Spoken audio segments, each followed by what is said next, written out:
Duty করছে কিনা সেটা একটা বড় প্রশ্ন। সে বর্দি পরে ক্যাম্প খেলছে কিনা সেটা কিন্তু বড় প্রশ্ন নয়। এটার জন্য যে তাকে সাসপেন্ড করা হয়েছে, ইলেকশন কমিশনের কি কারণে করেছে, কিসের জন্য করলো, এটাও কিন্তু আমরা প্রতিবাদ করেছি এবং প্রতিবাদ করবো। পোলিং এজেন্টের ভিতরে কিন্তু যায় না, তাদের ডিউটি পোলিং এজেন্ট যেখানে গেট আছে তার বাইরে।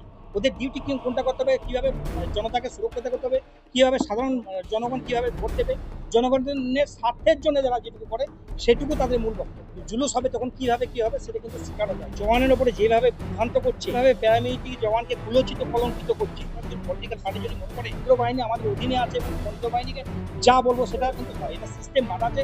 সিআরপিএফ, বিএসএফ, আইটিবিপি, এসএসবি এবং আসাম রাইফেল তারও কিন্তু কোনো শহীদের দরজা নেই। পুলওয়ামা অ্যাটাক হলো, দেখলেন 44 জন জওয়ান মারা গেল, কিন্তু তার ফ্যামিলিতে হয়তো সাধারণ পাবলিক এবং সাধারণ জনগণ জানলো যে সে শহীদ হয়ে মারা গেছে, শহীদ হয়েছে, কিন্তু আসলে সে শহীদের দরজা সে পায়। কেন্দ্র বাহিনী একটা সিস্টেমের অধীনে চলে, সিস্টেমের বাইরে ওরা কিছু করতে পারে না এবং ওরা যে ডিউটি তারা যথেষ্টভাবে জানে কিভাবে, কারণ যখন কোনো একজন জওয়ান যখন ইলেকশন ডিউটিতে আসে তাকে কিন্তু সেইভাবে পড়িয়ে সেইভাবে কিন্তু কথা অ্যাক্টিভিটি কী হবে, ডিউটি হবে কী হবে যখন প্রচণ্ড যখন জুলুস হবে তখন কী হবে সেটা কিন্তু শেখানো যায়।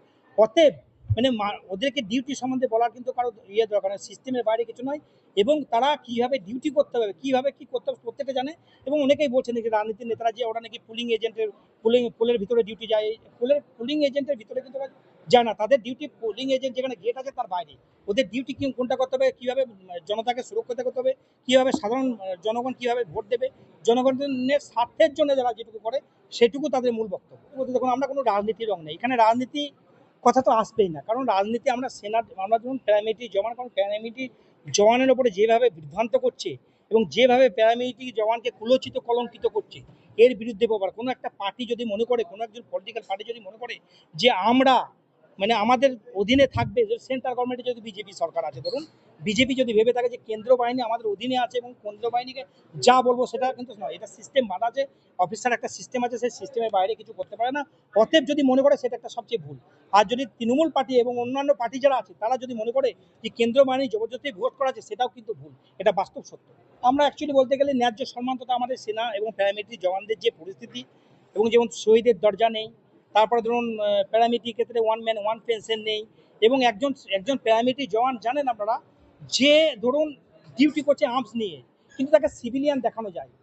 পুলওয়ামা অ্যাটাক হলো, দেখলেন 44 জন জওয়ান মারা গেল, কিন্তু তার ফ্যামিলিতে হয়তো সাধারণ পাবলিক এবং সাধারণ জনগণ জানলো যে সে শহীদ হয়ে মারা গেছে, সে শহীদ হয়েছে, কিন্তু আসলে সে শহীদের দরজা সে পায় না, কারণ সিআরপিএফ, বিএসএফ, আইটিবিপি, এসএসবি এবং আসাম রাইফেল কারও কিন্তু কোনো শহীদের দরজা নেই। এটা একটা বিরাট বড় বিষয়। আজ পর্যন্ত পার্লামেন্টেও কথা উঠেছে, সব জায়গায় কথা উঠেছে, কিন্তু কেউ সেইভাবে কিন্তু এই প্রতিবাদের কথা এবং তাদের যে যন্ত্রণার কথা কিন্তু কেউ শোনেনি। একজন জওয়ান, আমি হয়তো জওয়ান, এখানে আমার হয়তো বাড়ি পশ্চিমবাংলা, আমাকে ডিউটি এলো, আমার ইলেকশন ডিউটি ছত্তিশগড় কিংবা আমার চলে এলো শ্রীনগর, তাহলে একজন জওয়ান 1500 1000 কিলোমিটার দূরে এসে তার ফ্যামিলি, তার বউ বাচ্চা এবং ফ্যামিলি মা বাবাকে ছেড়ে যখন একদম এন বক্তে যখন ইলেকশন ডিউটির জন্য আসে, তার তো কোনো, তারা সিভিলিয়ানের সঙ্গে তো কোনো মার্চ করে না, তারা কিন্তু কি করে, তারা সবসময় একটা গণ্ডির মধ্যে সীমাবদ্ধ থাকে এবং তারা যখন বাইরে এসে ক্যারাম খেলা, ভিতরের মধ্যে ক্যারাম এবং ফুটবল খেলা এবং বাইরে যখন কোনো একটা ক্লাবে খেলা হচ্ছে, সেই খেলার সঙ্গে সঙ্গে সে গিয়ে বর্দি পড়া দিতে যেতে কোনো ভালোবাসার কোনো মানুষ তো থাকতে পারে, যে মানুষটা এসে যে চলুন একটু সম্মানার্থে তাদেরকে ডেকেছে, হয়তো তারা দেখেছে কোনো একজন ক্যারাম খেলতে ভালোবাসে, অথবা গিয়ে সে ক্যারাম খেলাটা শুরু করছে, সেটা কিন্তু অপরাধ নয়। আর ডিউটি করছে কিনা সেটা একটা বড় প্রশ্ন, সে বর্দি পড়ে ক্যারাম খেলছে কিন্তু সেটা কিন্তু বড় প্রশ্ন নয়। এটার জন্য যে তাকে সাসপেন্ড করা হয়েছে, ইলেকশন কমিশনের কি কারণে করেছে, কিসের জন্য করলো, এটাও কিন্তু আমরা প্রতিবাদ করেছি এবং প্রতিবাদ করবো। কেন করলো কিভাবে, কারণ তাদের একটা সিস্টেম মানা আছে, তাদের রুলস রেগুলেশন সিস্টেম প্রতিটা আলাদা। অতএব এই ধরনের মানসিক যন্ত্রণার কথা যদি তোলা যায়, মানসিক যন্ত্রণাকে যাতে হালকা করার জন্য যদি ক্যারাম খেলে নাই, কোনো ফুটবল খেলে নাই, কোনো জায়গাতে ইফতার পার্টিতে চলে যায়, কোনো মন্দিরে যায়, সেটাকে অপরাধ আপনি বলুন তো? সেটাই হয়েছে। দেখুন, আমাদের সেনার প্যারামিলিটারি জওয়ানের ক্ষেত্রে 24 ঘন্টা ডিউটি অবস্থাতে থাকে, হিসাব মতো দেখতে গেলে তাদের একটা রুলস থাকে, তারা কিন্তু ক্যাম্পের একটা সীমাবদ্ধ ক্যাম্পের বাইরে কিন্তু সে বেরাতে পারবে না, ক্যাম্পের বাইরে কোনো মতে বেরাতে পারবে না, ক্যাম্পের সীমাবদ্ধের মধ্যে থাকে। অতএব সে কিছুদিন যদি ইলেকশন ডিউটিতে নিজেকে সাধারণ মানুষের পাবলিকের সামনে সে খুশির একটা মাহল তৈরি হয়, অতএব সে নিজেকে কত কিছু আনন্দ উপভোগ করতে গেছে, এই নয় যে তাকে একটা ক্যাম্প খেলার জন্য ভর্তি করে তাকে সাসপেন্ড করে যাবে। এটা অত্যন্ত নিন্দনীয় এবং লজ্জাজনক কথা।